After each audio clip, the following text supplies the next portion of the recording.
നമ്മുടെ Samsung mobile lock ആയിട്ടുണ്ടെങ്കിൽ ആ ലോക്ക് എങ്ങനെയാണ് ഓപ്പൺ ചെയ്യുക എന്നുള്ളതിനെ കുറിച്ചിട്ടുള്ള ഒരു ചെറിയൊരു വീഡിയോ ആണ് ഇന്ന് നിങ്ങൾക്ക് പരിചയപ്പെടുത്തുന്നത്.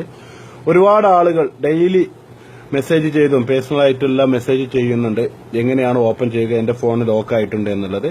തീർച്ചയായിട്ടും ഈ ഒരു വീഡിയോ നിങ്ങൾക്ക് എല്ലാവരും ഉപകാരപ്പെടും എന്ന് വിചാരിക്കുന്നു. ഇഷ്ടപ്പെട്ടിട്ടുണ്ടെങ്കിൽ തീർച്ചയായിട്ടും നിങ്ങൾ ഈ വീഡിയോ ഷെയർ ചെയ്യാൻ മറക്കരുത്. എങ്ങനെയാണെന്നുള്ളത് ഞാൻ കാണിക്കാം. അപ്പൊ നമ്മളെ ലോക്ക് തന്നെ മാറിപ്പോയിട്ടുണ്ടെങ്കിൽ നമുക്ക് എങ്ങനെ ക്ലിക്ക് ചെയ്താലും മൊബൈൽ ലോക്കാവും. അപ്പൊ നമ്മൾ ആദ്യം ചെയ്യാനുള്ളത് നമ്മുടെ പിന്നിലുള്ള ടോപ്പ്, മൊബൈലിന്റെ പിന്നിലുള്ള ടോപ്പ് ഓപ്പൺ ചെയ്യുക. ഓപ്പൺ ചെയ്തതിന് ശേഷം ഈ ബാറ്ററി ജസ്റ്റ് ഒന്ന് ഊരിയെടുത്തതിന്റെ ശേഷം വീണ്ടും ഫോണിലേക്ക് തന്നെ വെക്കുക. വെച്ചതിന് ശേഷം നമ്മുടെ ഇതിൽ കാണുന്നത് നിങ്ങൾ കാണാം സൈഡിലായിട്ട് ഓഡിയോ ബട്ടൺ ഇവിടെയുണ്ട്. ഇത് മെയിൻ പവർ ബട്ടനാണ്. മൊബൈൽ ഓൺ ആക്കുമ്പോഴും മെയിൻ പവർ ബട്ടനാണ്, ഓൺ ആക്കുമ്പോഴും പിന്നെ ഓഫ് ചെയ്യുമ്പോൾ യൂസ് ചെയ്യുന്ന ബട്ടൺ. അതുപോലെ നിങ്ങൾക്ക് ഇവിടെ കാണാൻ പറ്റും നമ്മുടെ സെന്റർ ബട്ടൺ. ഈ 3 ബട്ടണും എന്ന് പറഞ്ഞാൽ നമ്മുടെ ഓഡിയോ ബട്ടണും അതുപോലെ ഈ കാണുന്ന മെയിൻ പവർ ബട്ടണും ഈ സെന്റർ ബട്ടണും ഒരേ ടൈമിൽ നമ്മൾ ക്ലിക്ക് ചെയ്ത് പിടിക്കുക. ഇതുപോലെ ക്ലിക്ക് ചെയ്ത് പിടിക്കുക.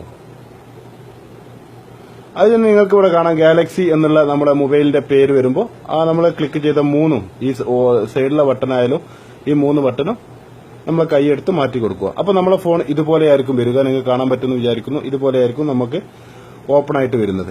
ഇതിൽ നിങ്ങൾ ഈ വോളിയം ബട്ടൺ എന്നുള്ള ഈ സൈഡിൽ നമ്മൾ എടുക്കാനുള്ളത് ഈ എന്റെ രണ്ടാമത്താണ് കാണിക്കുന്നത്. വൈപ്പ് ഡാറ്റ ഫാക്ടറി റീസെറ്റ് എന്നുള്ള ഒരു ഓപ്ഷൻ നിങ്ങൾക്ക് ഇവിടെ കാണാൻ പറ്റുമെന്ന് വിചാരിക്കുന്നു. വൈപ്പ് ഡാറ്റ ഫാക്ടറി റീസെറ്റ് എന്നുള്ളത് ക്ലിക്ക് ചെയ്തതിന്റെ ശേഷം ഈ പവർ ബട്ടൺ നമ്മളെ ഫോൺ ഓൺ ചെയ്യുമ്പോഴും ഓഫ് ചെയ്യുമ്പോഴുള്ള ബട്ടൺ ജസ്റ്റ് ഒന്ന് ക്ലിക്ക് ചെയ്യുക.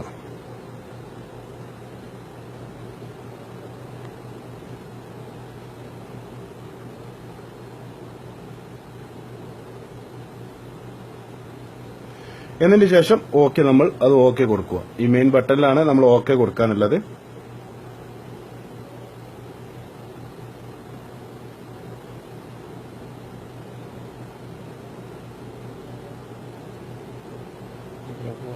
അതിനുശേഷം നമുക്ക് ഇതുപോലെ ഒരു മുകളിലായിട്ട് വരും. അത് നമ്മൾ ഏറ്റവും മുകളിൽ റീബൂട്ട് സിസ്റ്റം നൗ എന്നുള്ള ഒരു ഓപ്ഷൻ നിങ്ങൾക്ക് കാണും. വീണ്ടും നമ്മളെ ഈ ഒരു പവർ ബട്ടൺ ജസ്റ്റ് ഒന്ന് ഓൺ ചെയ്ത് ഓക്കെ കൊടുക്കുക. ഓക്കെ കൊടുത്തിട്ടുണ്ടെങ്കിൽ നമ്മളെ ഫോൺ റീസ്റ്റാർട്ട് ആയിട്ട് വരുന്നതായിരിക്കും. നമ്മളെ ഫോണിൽ ലോക്ക് ആയിട്ടുണ്ടെങ്കിൽ അത് ആ ലോക്ക് നഷ്ടപ്പെട്ട് ഇനി നമുക്ക് പുതിയ ലോക്ക് കൊടുക്കാൻ പറ്റുന്നതായിരിക്കും. ഇതുപോലെ നിങ്ങൾ ഷെയർ പോയിട്ടുണ്ടെങ്കിൽ തീർച്ചയായിട്ടും ഐഫോണിൽ എങ്ങനെയാണ് ലോക്ക് ആവുന്നത്, അതെങ്ങനെയാണ് ഓപ്പൺ ചെയ്യുന്നത് എന്നുള്ളത് അടുത്ത വീഡിയോ നിങ്ങൾക്ക്